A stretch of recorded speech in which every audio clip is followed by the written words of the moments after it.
خدمتگار صاحب دلته بابا سلام شه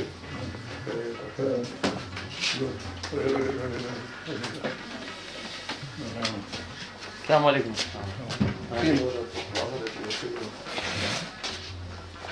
جوړي خدای دې شفا درکړي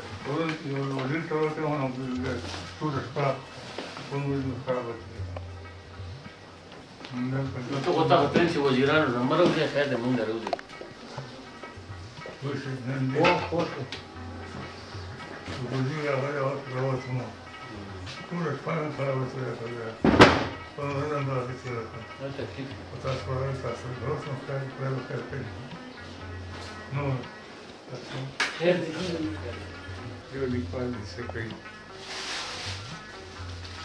بابا اوس مهمه خبره ده چې تعالی دې خدای صحت درکړي نور خو موږ دغسې قوم یو چې کله یو څه کوو کله بل څه کوو پارټي به هم کېږي او هر څه به کېږي تاسې خپل تشویش او فکر مه خرابوئ تشویش مه کوئ چې صحت مو ښه او ستاسې اواز ستاسې په لیکوال کې ښه انعکاس پیدا کړي ستاسې یادونه په لیکوال کې ښه انعکاس پیدا کړي ستاسې نوي شعرونه چې هلته راځي جی انګلستان نوم دی بابا ته نظرانه خو شروع کېږي لږ ذره په زشتو الفاظو چې ته خوار نه شې دا د شروع کېږي چې پښتو لاړه له کابله پېښوره پښتو لاړه له کابله پېښوره او پښتنواله شوله مونږه مروره او مونږ ځان پښتانه بولو په ځان ویاړو مونږ ځان پښتانه بولو په ځان ویاړو له پښتو او پښتنوالې بې خبره لویه خدایه لویه خدایه ته پښتون یې پښتون پوه کړه لویه خدایه ته پښتون یې پښتون پوه کړه او زمونږ خونه کړه آباده لره بره او بې پښتون پښتون تباه کړه په کار نه دی بې پښتو پښتون تباه کړه په کار نه دی او په پښتو کړه دا کوډله منوره او ستا ته خطاب دی د پښتون انقلابي نظم لوی پلاره د پښتون انقلابي نظم لوی پلاره او قدرمنه له کابله پېښوره او ګلغونډۍ کې د من غاټول ګل کېږي ګلغونډۍ کې د من غاټول ګل کېږي او رانه غواړي ستا ځواني نوې سندره ګلغونډۍ کې د من غاټول ګل کېږي او رانه غواړي ستا ځواني نوې سندره او بس دعا مونږ ته کوه چې پښتانه شو بس دعا مونږ ته کوه چې پښتانه شو او په پښتو کړو دا جونګړه منوره او مونږ ته لار ښایه بابا په دې تورتم کې مونږ ته لار ښایه بابا په دې تورتم کې او مونږ نه هیره د غفار بابا خبره او مونږ وسولې حجرې جومات مو وران کړو مونږ وسولې حجرې جومات مو وران کړو او مونږ د بل جګړه کې بایلو د ککره او د میوند په دښتو بیا به رایډن ګرځي د میوند په دښتو بیا به رایډن ګرځي او مونږ ته نوی دین راښایي بیا له سره او ځکه ستا خدمتګار ستا په مقام سوال کړي ځکه ستا خدمتګار ستا په مقام سوال کړي او که پښتون ولس راوځي له دې شره دا مې په دې موټر کې لیکلی کمال کوي حاجي او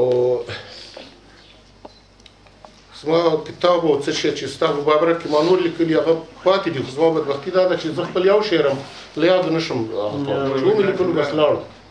چې نه سره لیکوال یو داسې شی دی دا یو رسولو که نه نو هغې کې مونږ داسې انداز لیکوال په داسې روان دی چې زموږ تیارۍ د دې یادم ستا نو د تیارۍ یا تخم نه غورځوي تخم خرابېږي په دې فضا کې نو کوه تیارۍ دې کې زیات کار ته زه کوي چې بار هغه پښتانه بار دي هغه ته ځان ورسوه او زه چې دا لیکوال چاته ورسي که نه بیا لیکوال غواړي خو چې په پوښ یې ویلولي بدبختي دا ده چې ځینې خلک لیکوال اخلي بالک سر ته یږدي بیا یې نه لولي داسې تجارت کې کوي چې بل څوک راشي ورښایي چې زه داسې کوم داسې کوم او چې ویلولي پوښتنه ترې وکړي څه پکې معلوم ورته نه وي نو چې ویلولي دا ډېره ښه لیکوال کې هغه څه دي چې نن سبا د پښتو ضرورت لیکوال کې هغه څه دي چې نن سبا د ټول لر او بر وطن ضرورت هغه د لر او بر لوی افغان د اواز ده خو موږ بدبختانه چې په کتاب او د پوهې لپاره پیسې نه خرڅوو کله نه کله دغه نیمګړتیا څه چې زیات وخت دا وي موږ ژوندي مشران هم نه پېژنو او موږ کتاب سره هم ښه شناخت نه لرو همدغه علت دی چې زموږ د یووالي لارې بند دي که موږ ستا غوندې باباګان پېژندلي او په دې راټولېدلي او د هغې اواز ته موږ په هماغه سترګه کتلی په کوم صداقت باندې چې دا اواز به دې زړه نه راوتلی که موږ خپل ټوله مینه باندې درک کولی نو موږ نن به ستا په دې خړه کوډاله باندې د دې پښتنو داسې زمبار ختلی او د نه مشورې به یې غوښتلی د نه لارې به یې غوښتلی دا ستا هره کرښه به یې لوستلی معنا به یې ترې اخیستلی دې ته مو مفسرین ناست وی تاریخ پوهان به ورته ناست وی نو څه به ترې ترلاسه کېدلی دا چې دا ستا هغه تر اوسه پورې دلته پرتې دا خو د لیکوال برکت دی چې راووتلی او خلک یې لولي مګر دا یو تاریخ دی یو طلا دی چې په دې ګنج کې پراته وي مګر موږ داسې بې کماله یو چې دغه ګنج راسپړلی نه شو موږ داسې بې کماله یو چې د دې ګنج په اهمیت باندې پوهېږو نه موږ د غفار خان بابا نوم د خارجیانو نه زده کوو لکه موږ چې لوی خوشحال د مغل په لاس وپېژندل لکه موږ چې لوی خوشحال د انګریز په تاریخ کې په کتابتون کې وپېژندل